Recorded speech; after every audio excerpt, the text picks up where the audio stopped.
tukang sampah, jadi sopir angkot. Di perkotaan itu, ya kalau kita tidak, meskipun tingkat individualisme tinggi, ciri masyarakat modern itu individualisme tinggi, tapi saling tergantungan pada orang lain juga tinggi. Bayangkan kalau Anda mau buang sampah, tidak ada tukang sampah, di kota jadi masalah, gitu ya. Bayangkan kalau Anda mau bepergian, misalnya tidak ada sopir angkot, sopir angkutan umum, bermasalah. Bayangkan kalau Anda sakit, tidak ada dokter, bermasalah. Jadi semakin individualis gitu dalam masyarakat kota, justru semakin tidak mandiri, ya, semakin tergantung. Makanya pembagian kerja itu menciptakan kesaling tergantungan di dalam masyarakat. Ya, jadi semakin ragam masyarakat, semakin heterogen, semakin kesaling tergantungan tinggi. Nah, karena itulah ini disebut dengan solidaritas organik gitu. Kalau dalam masyarakat tradisional tadi solidaritas mekanik, dipersatukan oleh collective conscience, jadi sistem kepercayaan yang sama. Kalau masyarakat modern dipersatukan oleh pembagian kerja yang mengharuskan mereka saling tergantung.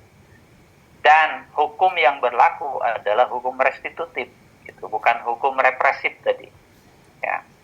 Restitutif itu artinya dipulihkan. Jadi karena anomik tadi, karena tidak ada kesatuan nilai yang sama, yang tunggal, yang menyatukan mereka, sehingga sangat mudah, sangat rapuh gitu. Penyimpangan mudah terjadi, itu pelanggaran mudah terjadi. Karena itu perlu direstitutif, perlu dipulihkan gitu. Pelanggaran itu bukan dihukum, disakiti, itu dipidanakan, tapi dipulihkan. Makanya hukum namanya hukum restitutif. Nah, itu dalam masyarakat modern. Jadi pembagian kerja itu menjadi penting. Tadi dia menyatukan, mengintegrasikan, tapi kalau dalam Karl Marx justru mengasingkan, menciptakan konflik pembagian kerja itu. Nah, tetapi Durkheim tadi menyoroti kelemahan solidaritas organik itu, karena tadi anomi gitu, semakin padat, semakin terkonsentrasi, maka ada anomi, ya. Anomi itu menciptakan tadi pembagian kerja yang patologis, ya.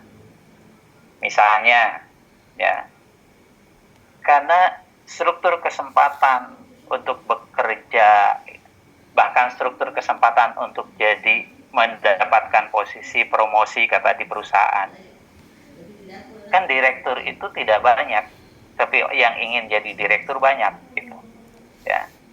Presiden itu satu, tapi yang ingin jadi presiden banyak gitu. Nah, artinya struktur kesempatan terbatas, tapi kebutuhan orang untuk memperebutkan itu banyak. Maka apa yang dikatakan tadi kesaling tergantungan fungsional itu justru faktanya melahirkan konflik. Organisasi itu tadi bukan terintegrasi, justru terjadi konflik gitu.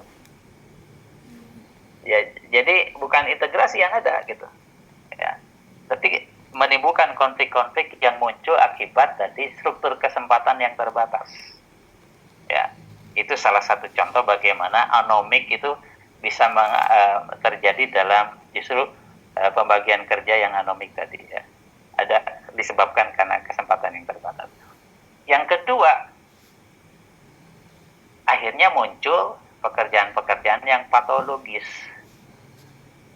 Misalnya munculnya geng kejahatan, munculnya kejahatan terorganisir, ya.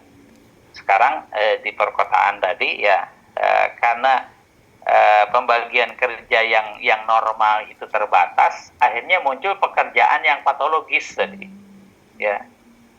Jadi pembagian kerja, polisi tugasnya tadi mengejar-ngejar penjahat, kejahatan itu sudah menjadi model pembagian kerja baru yang anomik, yang patologis gitu, ya.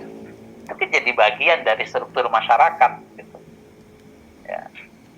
Itu yang disebut pembagian kerja anomik, ya. Pelacuran diorganisir, kejahatan diorganisir, itu bagian dari pembagian kerja. Bahkan dalam organisasi kejahatan ada juga strukturnya, ada pembagian kerjanya. Misalnya para pencuri motor, kamu bagian mengawasi kalau ada orang ngelihat, ya, kamu bagian membongkar pintu. Dia tidak bekerja sendiri. Itu bagian sistem pekerjaan yang patologis, pembagian kerja yang patologis. Tapi ada juga tadi pembagian kerja yang dipaksakan. Jadi tidak aneh dalam masyarakat modern, struktur kesempatan terbatas, akhirnya kerja apa adalah yang penting halal, gitu kan. Nah, lulusan dari pertanian kerja di bank, misalnya, itu pembagian kerja yang dipaksakan, gitu. Ya, karena struktur kesempatan yang terbatas menyebabkan tadi terciptanya pembagian kerja yang dipaksakan. Ya. Nah, tidak sesuai dengan keahliannya, tapi dia harus bekerja dalam kerja yang memang dia butuhkan. Ya, daripada nggak kerja, saya kerja aja lah, gitu. Nah, ini bagian fenomena pada masyarakat modern industrial perkotaan. Nah, ini yang disorot oleh Durkheim, gitu ya.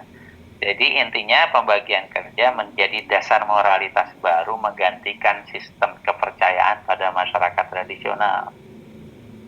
Sehingga Durkheim membedakan antara solidaritas mekanik, solidaritas organik. Meskipun tadi solidaritas organik itu punya kelemahan. Sehingga dalam masyarakat perkotaan muncul model-model sistem yang baru untuk menggantikan sistem kepercayaan pada masyarakat tradisional. Misalnya apa? Ada ikatan-ikatan atas dasar kesamaan ideologis, kesamaan profesi, kesamaan hobi, menciptakan dari model solidaritas yang diikat karena faktor ideologi yang sama, faktor profesi yang sama, ikatan dokter, ikatan ekonom, ikatan macam-macam, gitu ya. Ya, untuk menunjukkan pentingnya solidaritas dalam kehidupan masyarakat. Oke, itu catatan rangkuman saya dari yang disampaikan tadi oleh Mbak Neneng dan juga Pak Dirman. Silakan teman-teman yang mau memberikan tanggapan, kritik, atau pertanyaan terhadap topik penting dari Durkheim. Ya. Yang pertama tadi, sosiologi mempelajari fakta sosial. Yang kedua, sosiologi berbicara juga tentang pembagian kerja sebagai sebuah realitas sosial yang penting untuk memahami masyarakat. Jadi Durkheim ini adalah seorang yang sangat menjunjung tinggi pentingnya integrasi sosial sebagai sebuah keniscayaan di dalam kehidupan masyarakat. Dan dia seorang positifis, seorang fungsionalis, dan seorang konservatifis, gitu ya, yang dianggap tadi sangat dalam tanda kutip anti perubahan. Sebetulnya bukan anti juga, gitu, tapi perubahan itu selalu diakomodasi dalam sistem untuk tetap menjaga stabilitas dan integrasi, sehingga kurang memberikan ruang pada kebebasan individu, pada otonomi individu. Ya, individu dianggap sebagai robot aja, gitu, yang dikendalikan tadi oleh kekuatan sistem. Oke, silakan. Rahmat, ada